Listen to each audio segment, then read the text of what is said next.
থেকে একাধিক তথ্য উঠে আসছে।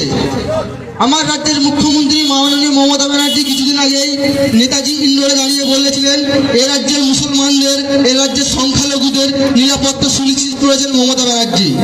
তখন আমি মনে মনে ভাবলাম, রামপুরহাটে যাদের জ্যান্ত পুড়িয়ে মারা হলো তারা কি মুসলমান ছিল না? জয়নগরে যাদের বাড়ি জ্বালিয়ে দেওয়া হলো তারা কি মুসলমান ছিল না? আমার সংগঠনের প্রতিষ্ঠাতা শহীদ আনিস খান সে কি মুসলমান ছিল না? আইএসএফ এর প্রথম শহীদ হাসানুজ্জামান কি মুসলমান ছিল না? এই প্রশ্নগুলো আপনাদেরকে করতে হবে। এই মমতা ব্যানার্জি মুসলমানদের ভোটে ক্ষমতা এসে মুসলমানদের গলায় পা দিয়ে বলছে আমি মুসলমান দরদি। এর জবাব আপনাদেরকে আগামী লোকসভা নির্বাচনে দিতে হবে। ইনি মুসলমানদের গলায় পা দিয়ে বলছেন আমি মুসলমান দরদি। আপনাদের জেনে রাখা দরকার, আমাদের রাজ্যে 55 লক্ষ মানুষ ভিন রাজ্যে গিয়ে কাজ করে। এই 55 লক্ষের মধ্যে 16 লক্ষ মানুষ কেবল ব্যাঙ্গালোরে কাজ করে। এই 55 লক্ষের মধ্যে